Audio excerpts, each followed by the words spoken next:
Keputusan Sri Mulyani diambil oleh presiden sebelumnya, Pak SBY, oleh Pak Jokowi, dan terakhir oleh Pak Prabowo, itu adalah keputusan geopolitik, bukan keputusan politik. Maksudnya? 200 triliun cukup atau enggak? Kalau untuk membuat Indonesia menjadi negara selatan terkuat di dunia, 200 triliun cukup? Tidak. Idealnya berapa? Ya 2000 triliun supaya jadi 20.000. Jadi saya setuju Kementerian BUMN itu dibubarkan. Negara itu nggak boleh berbisnis kecuali itu sumber daya alam. Maksudnya apa Bang? Tidak boleh berbisnis? Buang aja itu semua yang tidak ada hubungannya dengan sumber daya alam. Oh. Negara jangan berbisnis. Negara itu regulator, jangan jadi operator. Kalau operator itu tempat korupsi.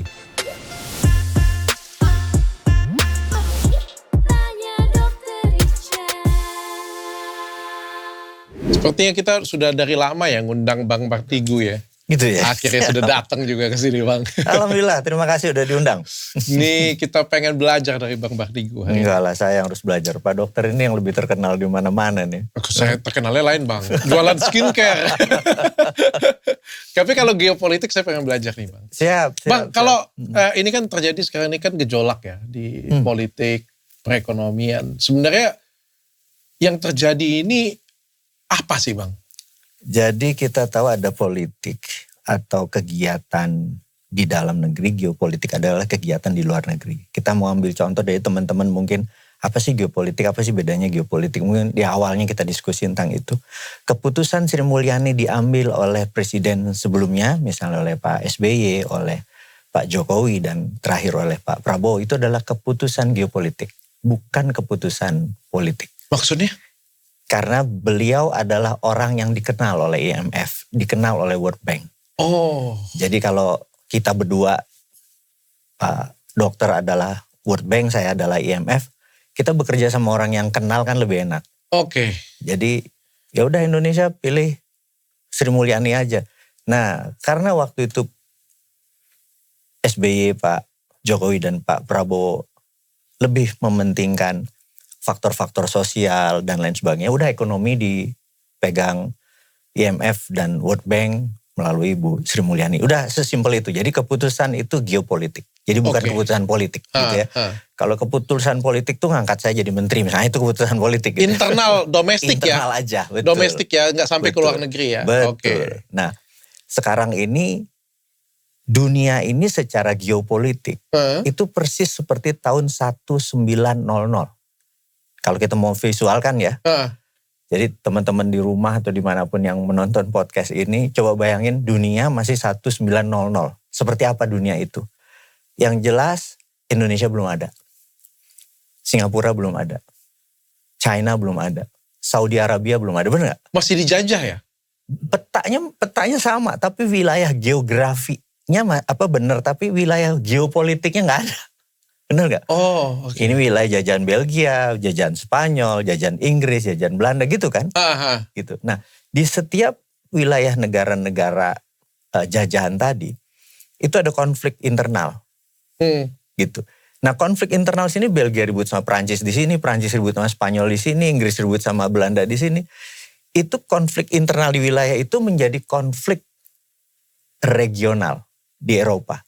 Oke. Jadi 1900 itu benar-benar kayak Eropa sama negaranya udah mau perang aja bawaannya. Sehingga tahu-tahu ada penembakan jeger gitu ya. Siapa itu waktu itu? Udah langsung meledak aja itu. Ada stimulusnya gitu ya. Nah, dunia saat ini karena dipimpin pemimpinnya banyak yang mungkin otoritarian gitu ya. Netanyahu otoritarian, Putin otoriter gitu. Terus Xi Jinping, Trump, semua ini otoritarian gitu. Trump juga termasuk? Sama, ultra kanan semua, sangat nasionalis semua. Oke. Nah, ini bawaannya adalah my country first. Negara gue harus dulu diutamakan. Oh, egonya bermain. Egonya bermain. Jadi Putin ya Rusia, ya Turki, ya Israel ya Israel gitu ya. Every country for their own. Jadi inilah yang terjadi. Nah, dengan apa-apa ngurusin sendiri, udah tegang nih di mana-mana. Itu yang terjadi karena itu biasanya ekonomi itu ya slow down. Oh. Opposite, ekonomi itu di negara damai ekonominya naik. Kalau perang ya tegang semua, everybody for their own gitu ya, ngurusin diri sendiri. Itulah situasi dunia pada saat ini. Dan ini dimulainya kapan? Ini dimulai adalah 2017. Sejak 2017. Sejak Iya. presiden yang baru. Enggak, 2017. 2017 itu sejak apa maksudnya? Presiden Donald Trump atau? Trump waktu itu berkuasa, Xi Jinping waktu itu berkuasa, Putin juga masih berkuasa, benar nggak? Nah, waktu itu adalah Trump yang pertama kali melakukan namanya trade war. 2017, perang dagang. Barang China masuk ke Amerika ditarifin. Trade war pertama. Nah, kita boleh cek, teman-teman boleh cek. Kita sudah mengingatkan bahwa begitu asal muasalnya adalah dari trade war, perang dagang, perang ekonomi, selalu diakhiri dengan perang militer. Sejarah dunianya begitu. Bales-balesan. Lama-lama dari sekedar ini lama bedil-bedilan gitu kan. Iya. Gitu. Pertama bilang dulu, pokoknya kalau misalnya masuk ke aku kayak gini ya. Ya, itu pertama gitu dulu. Yang satu lagi bilang, ya sudah kalau kayak gitu. Masuk ke tempat aku kayak gini ya. Betul. Lama-lama kau senggol aku ya, aku tembak ya, kayak gitu ya. Lama-lama selalu, ini sejarah dunia akhirnya kan jadi berantem. Lama-lama gitu, lama-lama physical gitu. Sebelum masuk ke sana ya. Sebelum tahun 2017, setahu saya kan perekonomian dunia juga bagus ya. Cukup bagus sekali. Ya. Cukup bagus ya. Siapa pemersatunya dulu? Ataukah ada yang ngerangkul dulu sehingga semua negara itu bersatu? Atau PBB? Atau bagaimana nih Bang? Dulu itu dunia namanya unipolar. Unipolar itu yang punya kekuatan cuma satu, yaitu Amerika. Unipolar gitu ya. Di tahun 2000 mulai Putin berkuasa di Rusia, kemudian di China terjadi perubahan, Jiang Zemin, Hu Jintao segala macam itu adalah reformer ekonomi awalnya. Kemudian mereka membangun ekonomi pelan-pelan. Nah, di tahun 2008 itu adalah sekutu Barat, Amerika dan sekutunya itu ada wake up call. Kaget waktu Olimpiade di Beijing. Gila nih kenapa Tiongkok membangun segitu gedenya gitu. Dan itu benar-benar mereka kaget. Mengejutkan ya? Mengejutkan. Nah, sejak saat itu Amerika sudah mulai gelisah. Bahwa nation threat mereka, ancaman mereka dulu adalah negara Islam. Ingat ya, mereka ada teroris di sini, teroris di sana, teroris itu. Terus mereka, ini China mendadak membesar nih. Mulai mereka pivot. Gitu, zamannya Hillary Clinton jadi menteri luar negeri, kalimatnya pivot tuh bergeser. Pivot tuh Asia. Asianya Asia Raya, Asia Timur Raya. Nengok mereka ada apa nih gitu. Di situ mereka kaget ternyata Tiongkok membangun, Rusia membangun, bahkan India pelan-pelan mulai membangun. Dan mendadak dunia tidak unipolar lagi, tidak satu. Mulai bipolar. Ada Amerika, ada Tiongkok. Dan 2013, 14, 17 Amerika bilang nggak bisa nih. Ini kalau didiemin mereka 1:1 sama kita gitu. Ketakutan. Karena itu China atau Tiongkok sudah jadi nation threat country-nya Amerika sejak saat 2017 itu. Gitu. Sejak itu makanya. Itu di-declare. Berarti ada secara psikologis setiap negara ini ada ketakutannya sendiri. Amerika ada ketakutan. Bener. China-nya juga ada ketakutan. Yang lain-lain juga kena imbasnya. Nah, mulai membangun kekuatan. Makanya waktu itu saya bilang, ini economic at war, itu ngelolanya berbeda dengan economic at peace. Jadi harusnya berubah. Nah, sayangnya waktu itu Menteri Keuangannya wanita. Saya maaf ngomong, bukan saya menyalahkan gender nih ya. Bahwa warfare, peperangan, dunia perang itu dunia laki. To understand war, harus laki yang menjadi pemimpin. Perempuan tuh nggak bisa, picture nggak bisa. Atau gini deh, Pak Dokter tahu bahwa mungkin followernya atau fansnya atau teman-temannya banyak yang wanita. Wanita tuh lemah sekali di dalam memandang, spasial, kemampuan melihat ruang. Jadi kalau dia nyetir mobil itu kadang-kadang sering nyerempet perempuan itu. Karena kemampuan melihat ruangnya berbeda dengan laki-laki. Ini bukan gender loh, ini memang. Nah perang itu perempuan nggak ngerti. Kalau laki dari dulu, anak 2 cowok aja berantem mulu kok. Tapi kalau cowok sama cewek enggak, atau cewek sama cewek, bener gak? Kompetisinya berbeda perempuan itu. Lebih kecantikan, lebih genit gitu kan. Bukan fisikal. Masak-masakan ya. Iya kan. Kalau laki itu memang bawaannya war. Nah, dunia pada saat itu saya pernah bilang, aduh Menteri Luar Negerinya jangan perempuan Pak Jokowi. Bukan ini, kan ini war. Tapi kan mereka masih enggak kok. Itulah bedanya kita yang biasa menganalisa dari data, kita udah tahu arahnya kemana gitu. Terus ya carry away sekarang ekonomi Indonesia. Ya telat 7 years dari actionnya. Oh. Gitu. Karena itu kita deep. Kalau Pak Dokter main di properti. The last 7 years. Lo menderita. Iya. Banyak yang ngomong seperti itu sih. Investasi paling jelek sekarang ini adalah properti salah satunya. Karena properti tumbuh, kalau properti itu bisnis akhir. Jadi kalau ini tumbuh baru dia tumbuh. Kan orang punya duit dulu, punya cuan dulu, punya ini baru beli rumah gitu kan. Iya, betul. Nah begitu gak ada yang beli rumah, gak grow, rumah gak ada yang beli gitu. Nah karena dunia sudah bergeser, cara dagangnya gak gini lagi nih gitu. Jadi kita tuh harusnya masuk ke industri gitu. Manufaktur.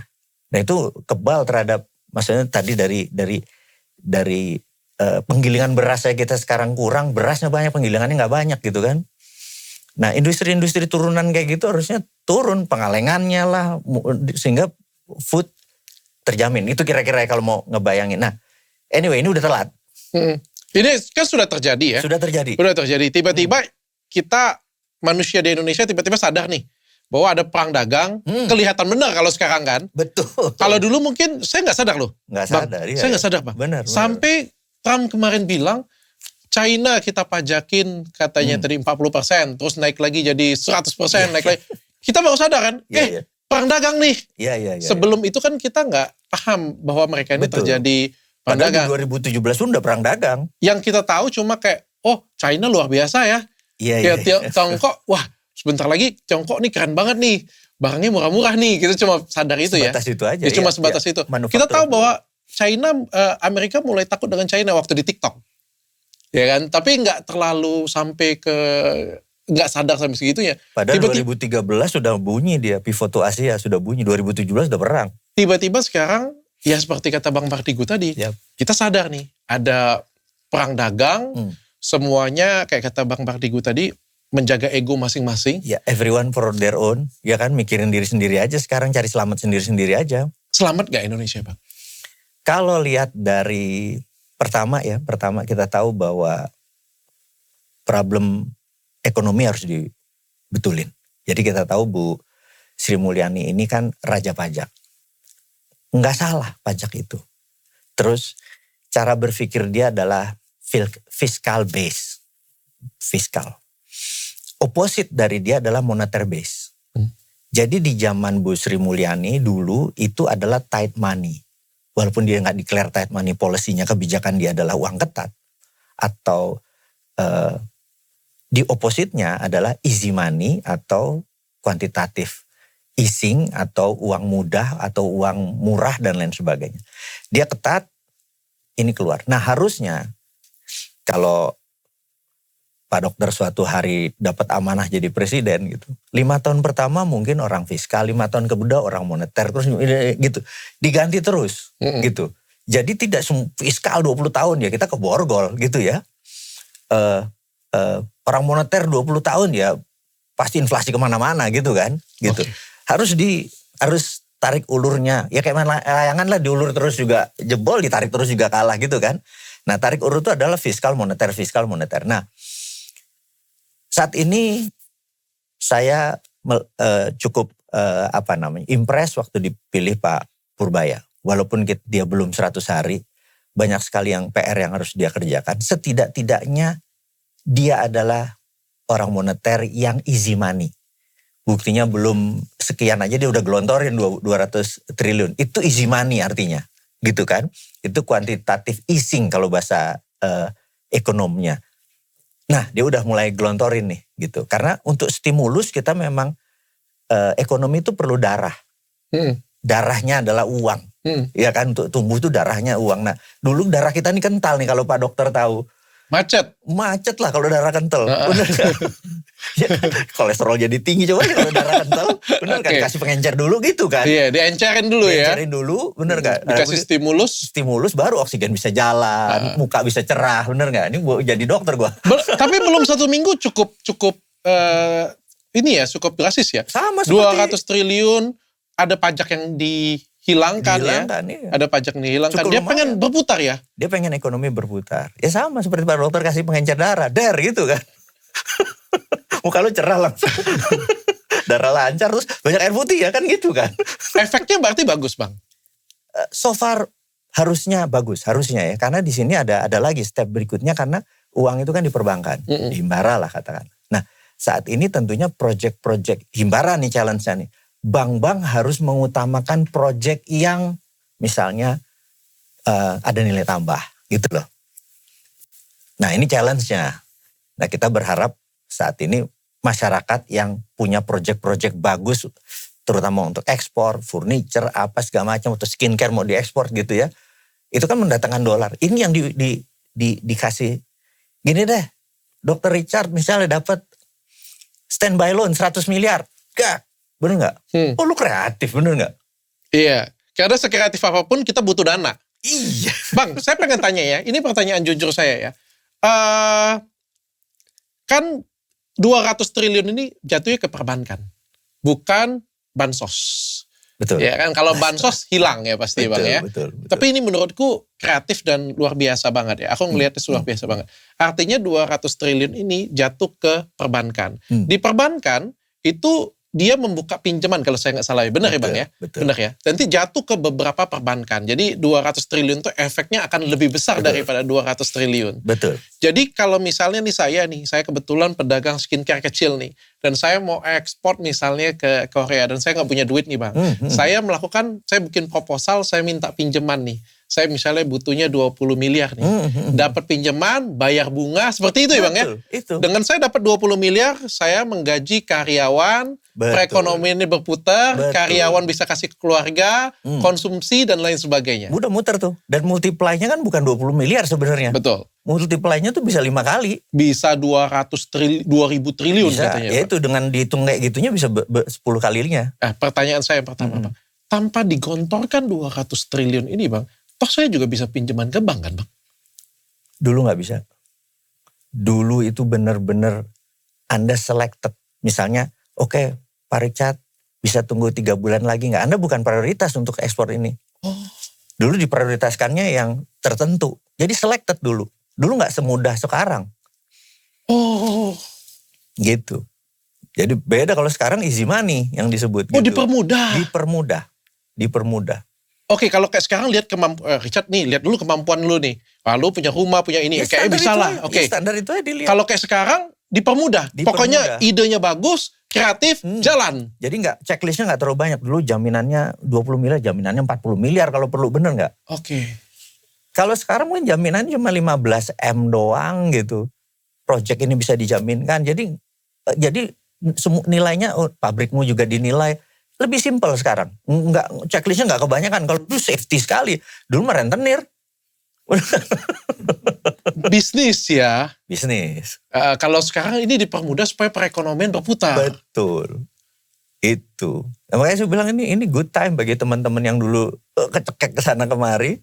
Bener nggak? Easy money gitu. Oke. Dan Bang, pertanyaan keduanya. 200 triliun cukup atau enggak?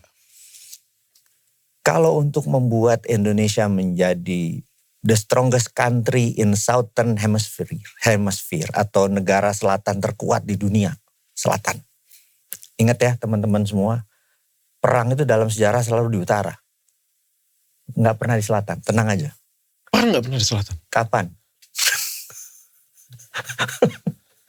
Jadi kita negara selatannya aman. Dan kita dulu pernah di tahun 60-an, awal 70-an, Indonesia menjadi the strongest country in the Southern Hemisphere, di selatan Katulistiwa. Dan kalau kita mau jadi kembali seperti itu lagi, jadi gak usah mikirin ngalahin China, ngalahin Amerika, sabar, bener gak? Karena mereka tahu teknologi, menang. Keunggulan kita kan sumber daya alam. Ya sumber daya alam jangan diekspor, tapi dihilirisasi. Gak salah itu Pak Jokowi. Jadi kalau ditanya 200 triliun cukup? Tidak, gitu. Tapi ini mungkin obat pengencer darah. Udah langsung bergairah itu. Cepat sekali. Kalau ditanya, idealnya berapa? Ya 2.000 triliun supaya jadi 20.000 gitu kan. 10 kali lipat value-nya gitu. Nah bersama dengan itu, ya teman-teman entrepreneur nih menjadi challenge. Karena kita tahu dari 100 orang ketemu cuma 1 entrepreneurnya. Di Indonesia ini entrepreneurship-nya rendah. Iya. Gitu. Nah ini challenge lagi. Jadi kalau kita ketemu 100 atau gini deh. Pak dokter reunian deh. Sekolahmu reunian SMA. 200-300 saya gak tahu jumlahnya. Tanyain the real entrepreneur setelah 20 tahun tamat kuliah berapa orang? Paling 1-2 cuma. That's it. Gitu kan, itu reality gitu ya. Nah, sementara inilah pendorong ekonomi itu entrepreneur strong, entrepreneur. Nah, ini challenge pemerintah berikutnya. Tapi sekali lagi itu bukan problem Menteri Keuangan. Itu problemnya Menteri UKM, itu problemnya Menteri Ekonomi, Pak Erlangga, bener gak? Betul. Tapi idenya jenius sih Bang. Yes. Daripada 200 triliun dilempar terus jadi bansos. Bansos ya udah satu arah aja. Habis ya. Nah, garamin laut. Tapi kalau ini kan dimasukin ke perekonomian langsung berputar ya. Langsung berputar. Dan tadi multiplier efeknya banyak banget. Pengusaha hidup. Keluarganya hidup seenggak-enggaknya. Karyawan, hidup. Penambahan jumlah karyawan. Vendor-vendor hidup. Iya. Itunya banyak sekali. Makanya itu bisa 10 kali. Efeknya berapa lama Bang? Harusnya 3-4 bulan ini terasa. Harusnya. Dan itu akan lebih menarik lagi kalau 3-4 bulan lagi akan dikeluarkan lagi. Dana-dana tadi. Harus seimbang dengan productivity. Ingat, rumus inflasi ya. Inflasi. Inflasi itu difahami oleh sebagian orang adalah naiknya nilai barang. Kita jangan pernah takut dengan naiknya nilai barang. Yang kita takut adalah tidak ada produksi. Jadi selama uang beredar sama dengan jumlah produksi, tidak ada inflasi. Mulai paham ininya. Oke. Jadi kalau kita gelontorin printing money 200 triliun kalau perlu. Selama ada produksi, nggak akan inflasi. Oke. Beda kalau itu untuk bansos pas inflasi. Ilustrasinya gini. Pak dokter adalah presiden Indonesia. Aminin aja udah. Amin. Terus bilang, Mas apa namanya? Doni. Mas Doni, Anda sebagai Menteri Perumahan Rakyat bangun 1 juta rumah perlu berapa? Perlu 100 triliun Pak. Oke. Nih 100 triliun ke Menteri BUMN. Bangun 1 juta unit rumah. Dan tidak boleh ada barang impor. Jadi semennya, batunya, pasirnya, kusennya semua lokal. Dan uang yang kita cetak tadi rupiahnya kan 100 ribu merah. Ini hijau, 100 ribunya hijau. Oke. Kita cetak nih benar-benar. Begitu uang itu masuk ke perbankan dibakar. Uang hijau asal masuk ke perbankan dibakar balik. Jadi, wah kan beredar nih uang hijau nih kan. Muter. Di tahun kelima, ini tidak berlaku lagi uang hijau. Dalam waktu 3 bulan uang hijau tidak berlaku. 100 ribu hijau. Maka ditukar dengan yang merah kan. Nol inflasinya barang itu jadi. Uang hijaunya ditarik lagi, barang itu jadi 1 juta rumah. Itulah China punya renminbi sama yuan. Di awalnya. China pakai cara seperti itu? Di awalnya. Iya, jadi yuan buat internasional, renminbi buat di dalam. Di awalnya. Di tahun berapa? 89? Di tahun 90-an sampai tahun 2000 sekian. Mereka lakukan itu? Yes.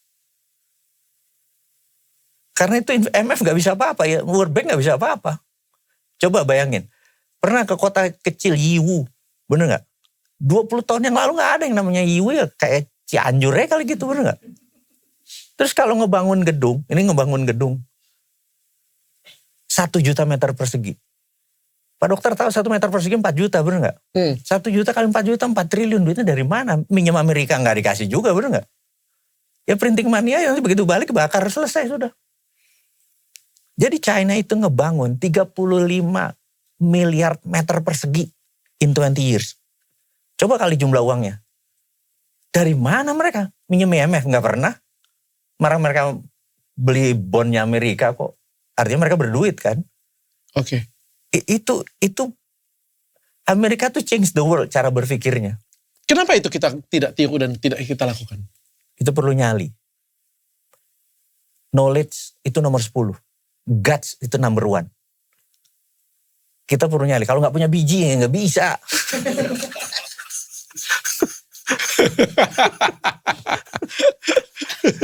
Orang pinter banyak di Indonesia, punya biji nggak gitu kan? Kira-kira. China berani, bener nggak? Iya. Putin berani, gitu. Itu. Kita nggak perlu orang pinter saat ini. Kita butuh orang yang berani. Orang berani. Calculated risk tentunya. Iya. Ya jangan gelok juga. Tapi kalau ngelihat berapa hari nih ya Pak Purbaya baru ya? 1 minggu ya belum ya? Belum. Belum 1 minggu ya. Bang Digu lihat ya bagaimana Bang perubahannya? Ya HSG sempat turun. Di hari pertama dia Sri Mulyani diturunkan. Dan sekarang naik 1%. Semua saham BUMN naik semuanya. Hijau semuanya. Iya. Ya kita tahu ekonomi bursa itu hanya simbol. Kan perusahaan di Indonesia yang besar itu ada 16.000. Yang di floor di bursa nggak sampai 1.000. Jadi itu cuma indikasi. Yang di floor ini yang orang kaya di sini lebih banyak sebenarnya. Bener nggak? Nah, jadi kita tahu bahwa yang dagang itu kan ada Aseng, ada Asyong, ada asing gitu kan. Peribahasanya gitu ya. Oke. Jadi ya Aseng itu ya orang Tiongkok yang di sini. Asyong orang Cindo. Gitu aja lah biar gampang. Oke. Ya, kan? Dan terus terakhir ya asing. Sisanya nggak besar. Yang besar itu aja. 80% kali mereka itu. Gitu. Nah Aseng, Asyong ini dan asing ini juga punya sektor real yang selain main di bursanya, mereka punya sektor real di sininya gitu ya. Nah, di teori trickle down, itu memang mereka yang harus dimanja dulu. Karena kalau mereka dimanja, easy money buat mereka tuh udah jago membangun ekonomi. Mereka sudah tahu apa yang harus dilakukan. Iya, jadi dulu Pak Harto dengan ditaposnya manggil 200 pengusaha kebanyakan Cindo, itu karena mereka jago dagang duluan. Karena itu ekonomi kita tumbuh. Baru nanti setelah kan ala bisa karena biasa. Nah baru ini sekarang tumbuh. Yang lain-lain gak apa-apa. Itu dagang memang begitu gitu. Jadi kasih aja yang pinter. Kalau kita kasih yang baru belajar dikasih 1 miliar. Besok beli Pajero bener kan? Tergoda dia bener kan? Attitude-nya itu yang harus diajarin. Kan sekarang bukan dagangnya, attitude. Iya. Dagang gampang beli 10 jual 13 untung 3. Semua orang bisa. Tapi di tengah-tengah untung gue enaknya beli itu ya udah attitude. Itu yang buat kita belum bisa mature. Iya. Gitu ya, sektor real ya. 3 orang tadi ini sudah tahu. Yes. Begitu dikasih duit sudah tahu mau ngapain mereka. Larinya sudah tahu. Yang satunya lagi masih, wah nih makan dulu kita makan dulu. Dapat kredit makan dulu. Makan dulu kita. Kalau 3 ini dia sudah tahu nih mau ngapain. Well trained. Nah, itu kita mau tulari lah dengan di bridging itu. Jadi dulu ada strategi di pemerintahannya Pak Harto. Itu ini true story, namanya Ginanjar Boy. Pak Ginanjar waktu itu sebagai Menko Kesra. Pak Mari Muhammad waktu itu Menteri Keuangan. Ditapos Pak Harto suka manggil. Pas pulang dalam perjalanan Pak Mari Muhammad bilang sama Pak Harto, Pak kita harus, kok isinya 100 orang nih Cindo semua ya gitu. Pribuminya kemana? Ini bukan kita bicara ras suku, tetap aja paspormu hijau gitu. Selama paspor hijau kita saudara. Cuman gimana cara ini? Terus ada solusi nggak gitu? Nah waktu itu bilang udah kita kasih standby loan aja beberapa pengusaha. Maka ada sekitar 30 pengusaha ABC, kita nggak sebut namanya. Dikasih standby loan 1 triliun, 2 triliun, 3 triliun gitu. Standby loan artinya kalau dipakai baru di misalnya Pak Dokter ada 1 triliun beli rumah sakit 200 miliar. Ya begitu dibayar, ya dokumennya di sini sampai lunas ya masih dipegang gitu ya. Tapi kan kita jadi lincah bergeraknya. Nah itulah membuat beberapa mulai tumbuh. Nah cara-cara itu sebenarnya bergairah. Nah saya berharap nih 200 triliun sekarang udah turun. Saya berharap 200 triliunnya Pak Purbaya next adalah untuk Prabowo Boy. Diseleksi setiap kabupaten yang nasionalis, yang itu nggak perlu agamanya apapun, pokoknya dia nasionalis. Yang penting dia merah putih gitu kan. Suku apapun di-review setiap kabupaten, setiap provinsi. Dana ini langsung ke mereka, itu stimulusnya ngeri. Gitu. Namanya kita kasih nama Prabowo Boy. Ya kita usulinnya di sini. Mudah-mudahan nanti di-cut ya. Terus disebarin. Prabowo Boy itu penting sekali untuk meningkatkan. Jadi setelah tadi stimulus untuk semua orang, ini dikhususkan di 200 triliun untuk 200 orang. Mulai dapat dari 500 miliar sampai 2 triliun misalnya kayak gitu. Oke. Mudah-mudahan dari Palembang, Pak Dokter. Gue rasa jadi pabrik lo. Lo gak maklun lagi nih. Oh oke. Seperti itu ya Bang ya. Ya kira-kira kebayang ya ini. Iya. Oh ini jadi gairah lah kita. Jadi Indonesia gak gelap-gelap amat. Abu-abu lah kira-kira sekarang.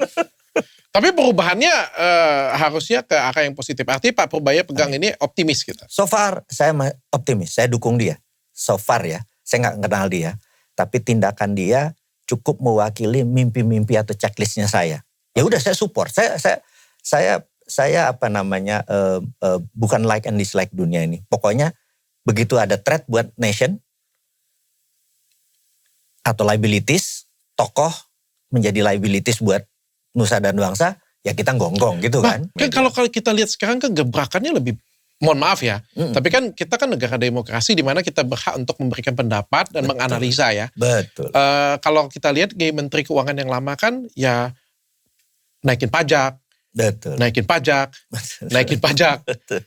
Ya. Kalau kita lihat ini kan, ya. kalau kita ngelihat walaupun belum 7 hari kan, tapi kan menstimulus yang dilakukan. Itu yang penting. Menstimulus. Betul. Di mana perekonomian lagi lemah, inilah yang harus dilakukan, bukan Agree. menarik pajak ya. Negara tuh nggak boleh profit.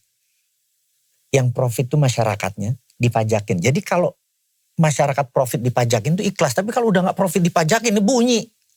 Kalau regulasinya tidak membuat kemudahan, bunyi rakyat. Oke, saya tertarik nih, saya pengen tanya nih. Selain Kementerian Keuangan, yang mana lagi Bang yang harus diperbaiki? Berikutnya BUMN. Negara itu nggak boleh berbisnis kecuali sesuai pasal 33. Yaitu sumber daya alam dan untuk hajat hidup orang banyak dikuasai negara. Maksudnya apa Bang? Tidak boleh berbisnis? Jadi seperti hotel, airline, nggak usah lah kasih swasta. IPO-in aja semua, going public, semua publik yang ngelola. Malah itu harusnya berbisnis dong Bang. Enggak, maksudnya negara kan sekarang masih BUMN kan. Negara buang aja itu semua yang ada, yang tidak ada hubungannya dengan sumber daya alam. Oh. Negara jangan berbisnis. Negara jangan berbisnis. Negara tuh regulator, jangan jadi operator. Kalau operator tempat korupsi. Oke. Kita bedain ya, negara tuh regulator. Yang meregulate supaya semua orang punya opportunity sama, punya hak yang sama. Negara regulate. Gitu. Jadi siapa yang kerja keras ya dia memang dapat besar. Bukan yang siapa yang nyogok yang dapat besar sekarang. Benar nggak? Karena nggak diregulate. Level playing field-nya beda. Nah, kalau negara berbisnis, musuhnya UKM. Oke, benar juga ya. Tapi kalau sumber daya alam wajib kita yang ngelola. Dikelola. Ya. Tapi saya luruskan biar lebih mudah nih. Maksudnya Bang Digo nih. BUMN itu kan ada banyak macam ya. Kalau listrik, air, oke, itu dikelola oleh negara ya. Okay. BUMN negara ya. Tapi kalau nggak salah ada asuransi ya. Ada hotel. Iya. Ada bank. Airline. Ada airlines. Yang dimana ini bersaing dengan swasta lain. Betul. Tapi negara punya skincare ya? Nah itu. Jangan sampai lu ambil BUMN. Nanti mereka punya ini pula kan satu. Iya. Nah, jadi saya setuju Kementerian BUMN itu dibubarkan. Karena sudah ada Danantara yang mengelola. Selesai sudah. Gitu. Sesimpel itu. Kalau Danantara sendiri Bang Digo setuju? Ini true story. Saya suatu hari di 2019, 2018 saya buat video tentang sovereign wealth fund. Bahwa Saudi Arabia punya visi Saudi 2030. Mereka melihat bahwa cadangan minyak dan gas mereka hanya untuk 40 tahun ke depan. Kalau suatu hari ini habis, mereka jadi negara miskin. Mereka pivot, mereka bergeser negaranya dari petrol dolar, dari petrol jadi dolar, dari negara oil and gas menjadi negara jasa dan properti. Jadi aset mereka yang 40 tahun itu di forward oleh Aramco. Di forward itu diambil di muka. Misalnya nilai karena 4 triliun dolar diambil 2 triliun dolar sekarang dan diubah menjadi properti dan jasa. Kenapa? Karena minyak dan gas paling bertahan 40 tahun kata Saudi, tapi tamu Allah sampai akhir zaman masih ada. Maka dia merubah, mempivot. Lebih baik ngurusin itu aja. Yang kalau tadinya hanya bisa 2 juta orang bersamaan di Masjidil Haram, kenapa nggak dibikin 10 juta gitu? Nah, kan itulah akan menjadi cash machine mereka sampai akhir zaman. Nah, kalau itu keburu habis, mereka nggak bisa bangun apa-apa. Jadi ditarik di muka gitu ya. Nah, itu namanya sovereign wealth fund based natural resources. Saya cerita tuh 3 menit video, 3 menitan. Ini true story. Suatu hari salah satu partai pendukung pemerintah 2019, ketua partainya dan bendahara umumnya menghadap Pak Jokowi. Beliau berharap Pak Jokowi, kalau Pak Jokowi menjadi presiden, partai kami mencalonkan si A ini. Yang menarik adalah video saya di forward. Dia bilang, kamu tahu SWF gak? Sovereign Wealth Fund. Tidak tahu. Nih nonton videonya. Suara saya kan gak ada tampangnya. Dan teman saya selesai itu dia bilang, bro terangin gue tentang SWF. Artinya kata-kata sovereign wealth fund pertama kali masuk ke istana ya informasinya dari seorang Sontoloyo Bosman ini gitu kan. Bagi saya alhamdulillah, berarti kan didengar kan. Cuman mungkin dia gak mau terima karena ini orang siapa sih? Wah, gitu ya gak apa-apa. Yang penting kan, nah kemudian SWF itu menjadi model. Ada yang model natural resources seperti di Norwegia. Ada yang pakai dividen seperti Temasek atau Kasana. Mereka karena lihat BUMN kita besar, negara lain BUMN gak segini banyak. Iya kan? Oh negara lain tidak sebanyak kita. Amerika mana ada BUMN? Kita ini agak aneh nih bernegaranya, makanya sosialis enggak, kapitalis enggak jelas lah ini warnanya. Anyway, balik lagi ke itu. Jadi ada 800 lebih BUMN itu, bener gak? Cucunya mulai dagang makanan, security untuk secure parkir gitu kan. Aneh-aneh aja di dunia yang gak penting buat ini. Nah, di situ akhirnya dipilih yang mengelola dividen gitu ya. Nah, di sini ya kita sedikit mengkritik dividennya cuma 100-an triliun. Kita kenapa mengkritik? Karena aset BUMN itu hampir berapa? 6.000 kali triliun. Kalau 6.000 triliun cuma 100-an dividennya kecil. Pajaknya, 10% aja 600 triliun. Harusnya. 10 untung 100% aja itu sudah jelek banget ya kalau usaha kalau gitu ngomongnya. 5% nggak nyampe. Ini 1%. Bener nggak? Jadi, nah dengan pajak cukai rokok aja gedean cukai rokok. Berarti kan bukan tidak untung. Tapi di tengah-tengah ada yang benefit gitu lah kira-kira. Bang, kalau misalnya di counter bang oleh seseorang lah bang gitu. Oh iya karena memang BUMN itu tidak boleh untung banyak. Memang BUMN itu untuk negara dan untuk masyarakat. Kata siapa untung kantong lo direksinya gitu aja.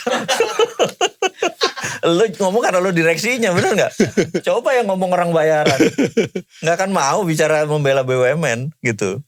Enggak lah, BUMN harus dikurangi. Ya, tapi logiknya kayak gitu sih memang ya. Kalau misalnya kita bayar direktur, bayar komisaris, aset 600 triliun, untung 6 cuma, aset 6.000 triliun, untung cuma 100 triliun, gue pecat lah. Kan, you got the point. Karena itu sekarang dikelola Danantara. Beda game changing kalau Danantara. Berarti itu good. Dimana banyak orang yang nyinyir, banyak orang yang ngerasa kayak, wah ini kayaknya calon-calon peluang untuk dikorupsi. Tapi itu menurut abang bagus malah. Bagus, karena gini deh, jujur aja. Tesla itu nilainya 3 triliun dolar kali, bener gak? Google itu nilainya 2 triliun. 2 triliun itu artinya 2.000 billion loh. Ada perusahaan lebih dari 50 perusahaan besar di dunia ini yang asetnya $1 triliun ke atas. Jadi GE apa segala macam tuh besar-besar. Itu segede Indonesia. Indonesia tuh $1,3 triliun atau 1.300 billion. PDB-nya nih semua kalau digabung. Itu CEO doang yang ngelola. Bener gak? Ya CEO-nya GE, CEO-nya Citibank, CEO-nya Tesla. Itu kan CEO yang ngelola CEO. Dan Antara ini gak ada apa-apanya sama mereka. Gitu. Tapi Danantara bisa dikelola seperti mereka. Seperti BlackRock. Seperti Vanguard gitu ya. Fidelity. Bisa dikelola dengan money makes money. Gitu. Oke. Inilah yang lagi, ya kita mungkin, saya sih percaya Pak Rosan, Pak Doni Oskaria dan Mas Pandu, saya percaya. Maksudnya ini anak muda yang know how to do the business gitu ya. Saya percaya. Yang jadi problem bukan mereka yang saya lihat. One day, ini bicara one day. Kalau rekeningnya ini udah grow, kemecer gak nih? Wah, ngalir ini liurnya nih pejabat yang baru nanti, yang di 2029, 2034, bener gak? Oh, oke, paham. Itu yang harus kita regulate sekarang ini. Gitu. Tapi Danantara ini mau dibuat publik kan sebenarnya kan? Artinya transparan. Transparan, sangat transparan. Seperti IPO ya? IPO mungkin anak-anak usahanya. Danantara nggak perlu IPO. IPO di saat yang tepat. Karena dia sebenarnya nggak usah IPO ya. Dia pinjem dana aja kan, IPO itu kan salah satu pencarian likuiditas atau keuangan gitu kan. Oke. Dia mau minjem apa aja sekarang dikasih. Gitu. Nah, faktor-faktor yang penting misalnya kita bisa katakan bagaimana kita punya listrik murah. Indonesia saat ini kurang, untuk disebut negara maju kita perlu membangun 4 kali lipat dari power plant Indonesia sekarang dan banyak sekali. Dengan Danantara lebih ringkas. Gitu. Lebih ringkas. Saya optimis kalau dari sisi yang itu ya. Cuman saya belum kebagian aja jatahnya. Artinya itu perubahan yang jauh lebih baik ya. Artinya ya. Bang, kalau kita lihat lagi tadi kan sudah di dalam Bang. Di luar nih Bang, sekarang kita luar lihat. Mana tuh? Di Amerika, di China, di negara. Atau kayak gini Bang, sebelum kita bahas ke sana ya Bang. Kita lihat dulu deh, Indonesia ini kan perekonomian melambat nih. Agree. Daya beli lagi jelek nih. Setuju. Entah manage-nya yang bermasalah atau apa yang kita bahas tadi ya. Tapi faktanya adalah begitu aja. Bagaimana dengan negara-negara lain Bang, di sekitar kita Bang? Singapura, Malaysia, Thailand, Vietnam. Jadi Singapura saat ini juga mengalami masalah. Lebih dari 1.000 milioner Singapura keluar pindah ke Dubai. Terus Inggris dalam beberapa tahun ini 16.000 milioner yang pindah. Gitu.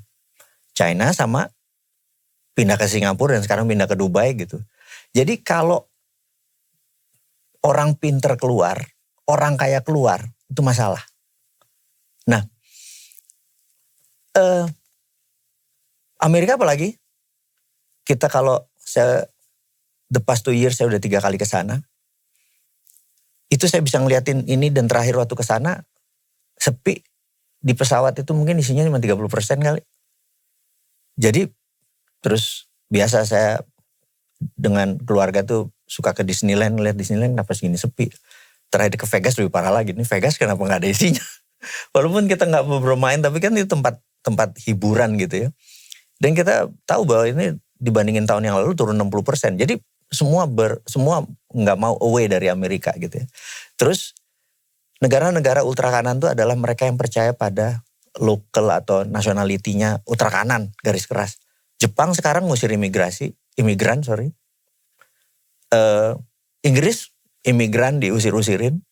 Perancis sama, imigran diusir-usirin. Jadi mereka nggak terima lagi pengungsi, apa segala macam diusir-usirin. Mereka mau balik ke supremasi negara mereka. Gitu. Yang udah turun-temurun, udah di situ gitu. Nggak mau lagi pendatang-pendatang yang baru gitu ya. Nah, jadi terlihat ini semua chaos. Semua ekonominya turun semua. Semua ya berarti semua. ya? Berarti akibat negara. Ego masing-masing itu semuanya turun. Kecuali 2 negara. Vietnam dan India. Hah? Itu aja cuma 2. Kok bisa? mereka meniru Amerika di masa jayanya. Dan jadi gini, kan rumus kaya sebuah negara itu Amerika pernah pakai. Jadi Amerika dulu di zaman FDR, Franklin Delano Roosevelt di tahun 33 itu the printing money pertama. 100 juta dolar waktu itu. Jadi Amerika pertama kali melakukan printing money adalah waktu mereka membangun 9 highway dari utara ke selatan, bangun 11 dari kiri ke kanan. Karena bukan untuk membangun jalanan, tapi supaya mobil-mobil Amerika ini ada marketnya. Kalau kita kan sekarang bangun jalanan tapi isinya Dongfang, isinya BYD. Kita jadi bangun sarananya dia gitu ya, kira-kira nih. Sorry. Jadi politik nih. Nyindir aja tetap. Harusnya waktu ngebangun adalah untuk lokal nasional punya. Jadi itulah dilakukan Amerika. Jadi dia printing money nggak apa-apa karena kan habis itu mobil Ford, GM, wah segala macam udah jadi American Muscle, American mobil udah jadi kendaraan. Nah, efek dari itu mereka belajar.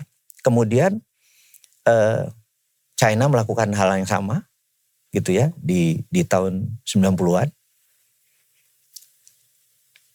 Adalah China nih berbeda. Dia selain printing money untuk daerah sini, non printing money itu diizinkan asing masuk.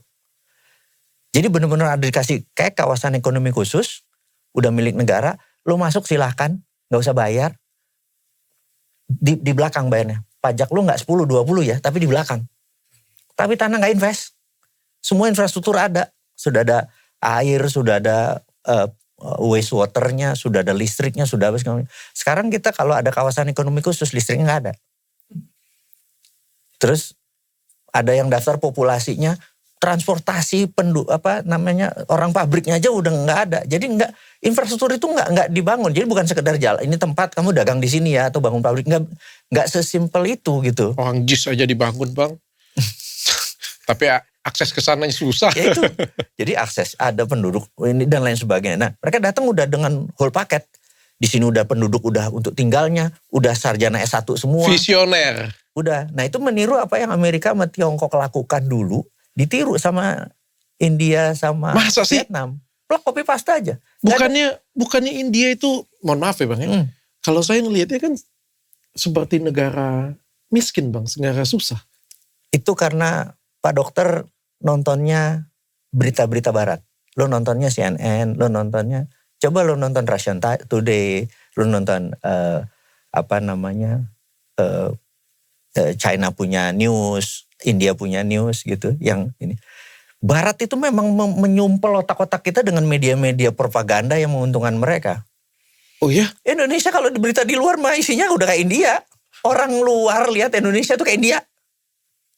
Segitu hinanya kita itu. Tujuannya bang? Ya memang superiornya mereka supaya kita itu gak akan pernah bisa jadi negara besar. Oh. Itu kan media propaganda. Jadi ada departemennya di negara-negara itu. Ada departemen propaganda. Nah balik lagi, sekarang coba faktanya. Indonesia ini dari G20, negara kaya 20. Jadi dari 199 negara 20 terkaya disebut G20. Indonesia 2014 zaman Pak SBY itu nomor 15. Terkaya. Di G20 di dunia. G20. Nah, nomor 1 Amerika, nomor 2 Tiongkok. Gitu di kan. Dunia bang? Di Indonesia kita nomor 15 di zaman 2015. Sekarang alhamdulillah jadi nomor 16.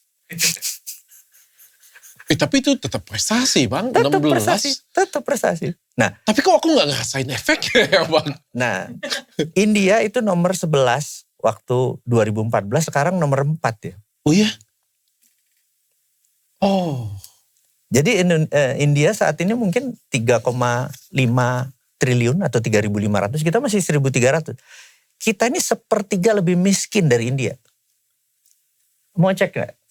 Nanti kamu cek GDP India. Oh padahal kalau misalnya lewat di FYP ku ya, kalau di TikTok ya, aku ngeliatnya naik kereta api, rebutan, terus pemerkosaan di mana-mana, kriminalitasnya tinggi, belum lagi makanannya juga pinggiran jalan ya. Jadi kita di padahal itu cuma satu spot kan.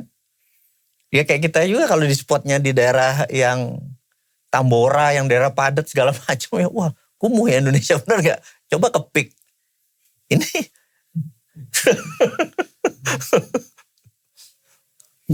GDP India saat ini 3,9 triliun USD. Oke, Indonesia berapa?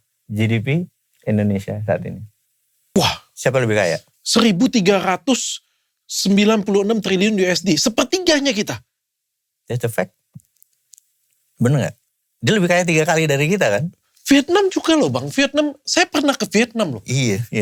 Negara yang, mohon maaf ya, kecil. Kecil, baru selesai perang. Tahun 70 ada masih perang loh. Dan, apa ya aku ngomongnya, tradisional. Bukan yang, modern. Bukan masyarakat modern. Sekarang lagi maju-majunya Bang. Growth-nya lagi tinggi-tingginya gitu. Jadi kalau kita bangun pabrik ya semua orang pindah ke sana. Karena kemudahan doing business. Saya ada dengar itu Bang. Iya, kemudahan doing business. Bagaimana Vietnam membuat kemudahan Doing untuk business. orang bikin pabrik di sana. Iya. Bahkan dicarikan katanya. Bahkan kalau, ya Dokter Richard kalau udah nikah, kalau lu single dicariin bini supaya lu jadi warga negara sana. Oh iya? By design itu semua. By design. Gitu. Kalau misalnya kita single. Dan dia lihat saya berbakat gitu ya. Iya, terus lu buka pabrik di sana, lu iya kalau perlu anak turunan lu warga negara Vietnam kan. Disupport sampai seperti itu. That China do. China juga lakukan hal yang sama. Ini cerita teman-teman gue tahun 2010 bangun pabrik. Dia bilang, untung gue punya bini katanya. Tapi yang jelas, direktur gue yang masih single ini sebenarnya nikah di sana. Oh, mereka mikirin sampai ke depan situ. Very smart. Bagaimana orang-orang hebat itu berinvestasi di negara mereka dan menetap di negara mereka. Makanya gue bilang, bawa aja Elon ke sini, gue kasih 2 cewek kalau perlu.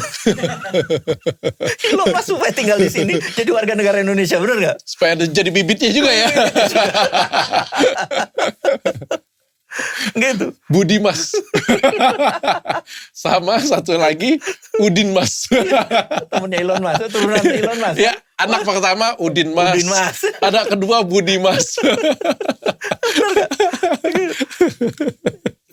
jadi begitulah bernegara itu nggak simpel, benar-benar dalam banget gitu. Ya kalau memang cinta pada negara ini ya seperti gitu pejabatnya, jauh mikirnya gitu kan. Elon kita bawa, Bill Gates sekarang udah duda kan, tarik sini, bener gak? Tapi kalau kita prediksi, kan kita kan sekarang kan lagi tegang nih semua negara. Yeah. Semua negara juga pasti menderita. Artinya kalau bukan cuma kita saja menderita, bahkan negara Amerika sendiri juga menderita. Betul. China sendiri juga menderita. Betul. Semuanya menderita semua nih.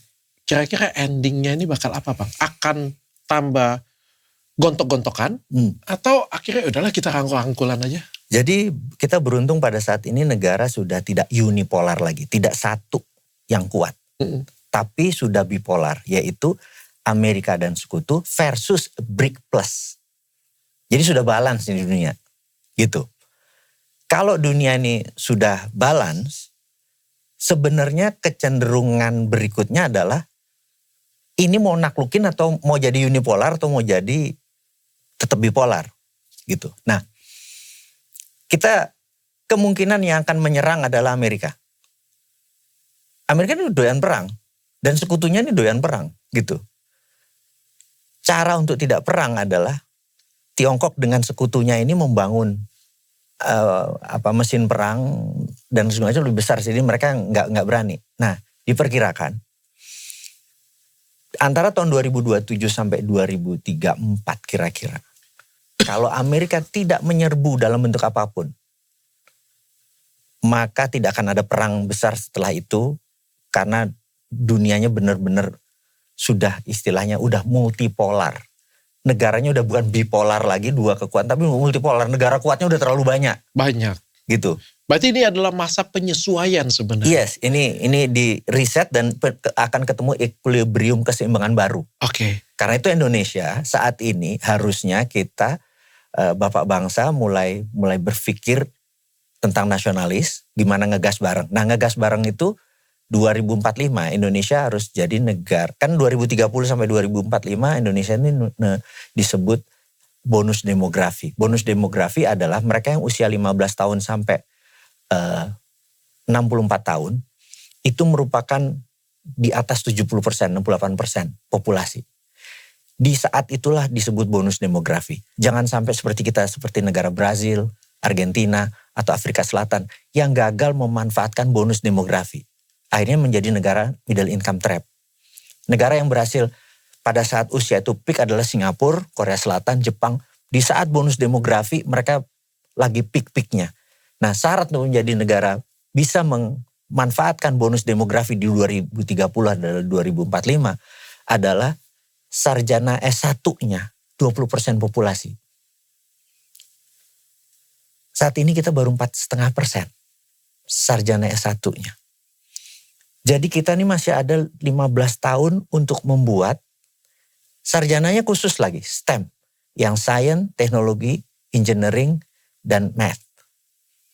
Jadi ya maaf yang non itu ya nggak direken dulu. Indonesia speednya sekarang baru 200 sampai 200 ribu. 250 ribu per tahun graduate-nya. Kita perlu 1 juta. Jadi kita perlu kampus baru. Nah kalau kampus bangun susah atau mahal, gampang. Kampus 2 shift. Pagi ada, sore ada. Sekolah 2 shift, pagi ada, sore ada. Jangan sampai kita bangun sekolah baru. Tapi kalau nggak salah sekarang untuk sekolah baru, untuk kampus baru, perizinan tidak dibuka lagi karena sudah full. UGM aja yang ada, ITB aja yang ada. Jadi jangan buat kampus baru yang ada 2 shift. Dosennya impor kalau perlu. Kalau nggak kita telat. Oh. Benar nggak? Nah seperti itu. Dan nolkan biaya sekolah itu. Itu kalau terlambat kita akan kehilangan bonus demografi. Dan kita akan menjadi mediocre terus. Di tengah aja terus selamanya. Nah kita nggak pengen. Jadi thank you Pak Dokter ngasih kesempatan. Dan ini saya mengingatkan ya, pejabat negara. Jadi setelah easy money tadi, edukasi. Edukasi itu identik dengan kesehatan loh. Supaya kejar 2030, 2045 tadi. Iya, iya. Bukan cuma bonus demografi kita dapat, kualitas juga kita dapat. Bang, tapi saya pengen diskusi kayak gini Bang. Ini yang saya rasakan ya. Tapi sekali lagi ya, saya ini awam Bang. Saya ini tidak mengerti geopolitik, tidak belajar apa-apa ya. Seorang pebisnis. Tapi yang saya rasakan sendiri, saya merasa mungkin dari saya 10 tahun yang lalu, program sekolah gratis dicanangkan. Dulu sekolah gratis itu SD. Lalu 9 tahun. Ya. Sehingga sekarang akhirnya sampai SMA pun juga gratis. Tahun, walaupun orang ributin bukunya bayar dan lain sebagainya. Ya. At least pokoknya gratis lah ya. Ya. Tapi yang saya rasakan sekarang 2025 dari data kita melihat banyak sarjana menganggur. Agree. Kita melihat banyak sarjana tidak bisa apa-apa. Correct. Sarjana S1 tapi kemampuannya di bawah rata-rata.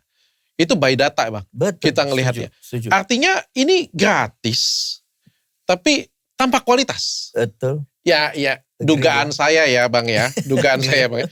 Ini kalau mau digratis-gratisin terus, menurut saya gratis juga kadang-kadang nggak mendidik juga Bang. Setuju. Kalau misalnya nih saya kasih nih masyarakat nih, misalnya saya ketemu datang ke suatu wilayah nih. Oke, saya Dr. Richard, saya banyak duit, semua saya bayarin. Besok saya bayarin. Bulan depan saya bayarin. Tahun depan nggak saya bayarin, saya di demo orang Bang. Iya betul. Dalam hati saya bangke, padahal saya bantu kan coba kan. Ini kayak sudah ngerasa hak milik jadinya. Iya. Ya kan? Subsidi itu dan bansos itu tidak mendidik. Iya, padahal sampai di sana pakai judol Bang. Iya juga ya. Iya juga ya. Duit kita bukan dipakai Iya. untuk pendidikan, bukan. Judi Bang. Terus Setuju. sekolah main-main kanan kiri. Setuju. Kan artinya gratis juga nggak selamanya mendidik. Yang paling penting kan kita kan mengejar kualitas kan. Nah, apakah ini harus kita gratiskan terus atau bagaimana? Jadi pendidikan dasar yang diubah itu bukan gratisnya, tapi kurikulumnya. Jadi kalau tadi kurikulumnya itu artinya gurunya berkualitas, kurikulumnya berubah. Nah kurikulum saat ini tuh tidak match dengan kebutuhan pasar dan tidak match dengan realita. Ini yang harus diubah, ini yang harus kita men-challenge Menteri Pendidikan untuk merubah kurikulum menjadi up to date. Contoh deh, kalau sekarang kita nyari employee gitu ya. Yang kita cari adalah mereka mengerti sosial media karena rumusnya di organisasinya Bosman, our employee is our ambassador. Jadi our product is our ambassador, our customer is our ambassador, our employee is also our ambassador.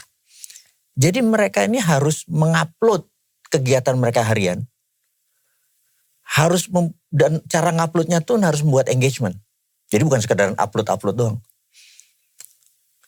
Itu lebih mudah mencari pegawai yang seperti itu daripada yang saya butuhkan untuk benar-benar skillful. Misalnya bidang engineer apa segala macam itu. Begitu dipakai tuh ilmu sekolah lu kayak gak nyambung sama realita gitu loh. Jadi kita ini ilmunya kayak ya main-main. Nah tadi balik. Saya memang benar kalau saat ini adalah yang penting dia berpendidikan. Atau bergelar. Udah SMA gitu ya. Kualitas gak ada. Saya setuju. Nah ke depan yang harus dirubah itu kan masa lalu ya. Ke depan kita minta adalah sekarang bicara quality. Karena itu yang difokuskan di STEM. STEM. Jadi STEM itu, dan kalau perlu ujian negara diadakan lagi, tapi hanya untuk bidang-bidang tertentu. Misalnya dia mau masuk kedokteran, arsitek segala macam, ya harus lulus dengan qualify ini gitu ya. Bahkan kemarin saya ngomong sama sahabat saya bilang, titip dong ke BUMN, lu kan deket sama si Anu gitu. Oh terima titipan juga Bang? Benar juga. Yang terima apa namanya, apa bro? Gimana menjadi pegawai BUMN itu TOEFL-nya 600. Oh this interesting, saya bilang gitu. Nitip pun agak males ya. Kalau dia nggak 600 udah enggak. Saya untuk mengatakan itu ke teman-teman di Danantara, ke teman-teman BUMN, direktur dirutnya BUMN, dirutnya ini saya ya menitipkan supaya kualitinya naik, bener nggak? TOEFL-nya 600 gitu. Nah mau nggak mau dia kenapa TOEFL-nya 600? Kita mau nggak mau kita tahu bahwa bahasa Inggris udah jadi bahasa internasional, udah bahasa dunia, bener nggak? Oke. Terus prioritaskan setelah TOEFL-nya tinggi, prioritaskan yang punya third language, bisa bahasa Mandarin, bisa bahasa ini. Diprioritaskan gitu, karena kita udah mau menaklukkan negara lain nih gitu. Artinya kita buat indikator. Jadi tidak harus, kalau sekolah kan susah, udah indikator itu aja kita naikin gitu ya. Kalau sekolah, UAN ada ujian kompetensi, diributin orang, masuk kerja kita buat indikatornya. Masuk kerjanya indikatornya gitu. Jadi mau gak mau yang sekolah, yang pendidikan sini harus catch up, harus kejar yang indikator ini nih. Betul. Kalau enggak mereka cetak gak ada yang bisa jadi apa-apa. Ya udah kita dari situ kita bergeraknya kira-kira. Jadi kalau BUMN semua standar gitu, kita yang swasta juga berstandar itu, beauty. Cakep itu. Bang terakhir Bang, ini saya pikir paling enak ngomong dengan Bang Bardigo nih, karena beliau tahu konspirasi nih. Bang, kalau kita ngeliat sekarang ya, media sosial ini pedang bermata dua. Bisa menjadi suatu komunikasi yang baik, tapi bisa menjadi propaganda. Bisa juga menjadi alat untuk menjatuhkan. Betul. Bisa jadi alat untuk meningkatkan. Jadi contoh ya, kalau saya menjadi presiden, contohnya kalau saya menjadi presiden, saya bisa mengkomunikasikan apa yang saya lakukan ke masyarakat. Harusnya itu tujuan media sosial dengan baik. Betul. Tapi ada sekelompok orang juga bisa memanfaatkan untuk apa yang saya lakukan seolah-olah menjadi jelek. Bisa. Mudah sekali. Atau saya pun juga sebagai presiden juga membuat seolah-olah apa yang saya lakukan jelek pun menjadi bagus. Bisa. Karena ini tergantung sudut pandang, cara permainan sosial media. Dan kita lihat sekarang ini banyak dipermainkan sehingga menjadi perdebatan dan polarisasi bagi masyarakat Indonesia. Saya kasih contoh spesifik Bang. Ada seorang menteri yang ketangkep korupsi. Saya jujur-jujuran, kalau ditanya dengan saya tidak tahu dia ambil duit atau enggak. Betul. Saya tidak tahu dia korupsi atau tidak. Betul. Yang satu pengacaranya bilang tidak ada aliran dana. Yang dia terima. Yang satu bilang lagi, wah ini sudah deal-dealan sebelum jadi menteri, sudah ada grup WA-nya. Sudah ada mensreanya sudah ada. Sudah ada niat buruknya. Ya. Yang satu pasti menggiring, dia bersalah melakukan korupsi. Ya kan? Yang satunya lagi, wah ini kriminalisasi nih. Ini satu contoh konkret Bang. Ya. Tapi di setiap permasalahan politik selalu ada seperti itu Bang. Sehingga kita masyarakat kadang-kadang nebaknya kadang-kadang benar, kadang-kadang salah nih Bang. Banyak salahnya malah. Tapi kalau ada orang jahat yang mempelopori ini kan sangat mengerikan Bang sebenarnya Bang. Emang ada. Dan itu udah terjadi. Oh iya? Jangan-jangan 90% isinya sosial media adalah agitasi. Agitasi itu adalah penggiringan opini. Jadi ada 3 step nih kalau kita di dunia shadow atau dunia intelijen. Itu kan tidak, perang kita adalah perang bukan bedil-bedilan. Perang kita adalah perang tadi, ngerubah mindset. Bener gak? Jadi dunia media itu ada 3. Pertama agitasi. Agitasi itu mengajak. Soft sekali agitasi. Terus provokasi. Mengajak dan bergerak. Kemarin tuh demo tuh provokasi namanya. Tujuannya adalah changing mindset. Jadi propaganda, jadi agitasi, provokasi, propaganda. Itu semua tujuannya adalah changing mindset. Nah, media itu cara merubahnya dulu mereka pikir dengan clickbait dan judul. Misalnya, Dr. Richard mengatakan A, hal yang baik. Ini baik. Terus ada satu kelompok ingin menjual positifnya. Maka dia pukulnya bukan di judul, tapi dipukulnya maksudnya dipukul itu maksudnya di komen-komen itu positif gitu. Itu berita negatif pun jadi positif, apalagi berita positif jadi positif gitu kan. Jadi saat ini berita dan clickbait gak mempan. Tapi lihat di komennya kita, nanti ada 1000 komen, lihat giringnya mau kemana. Itu adalah cara untuk menjatuhkan atau cara untuk menaikkan. Okay. Nah mesinnya ini sekarang pakai AI. Contoh AI ini gini, mau Gemini, mau DeepSeek, kasih masuk cerita 10 bulan terakhir di Indonesia. Tentang pagar laut yang gak jadi, awalnya jadi terus gak jadi. Tentang Pulau 4 dari provinsi pindah ke provinsi sana gitu. Masukin data itu ke AI. Masukin, kita ngajak ngobrol terus. Kami sebagai rakyat mau ngapain? Klik, demo keluarnya.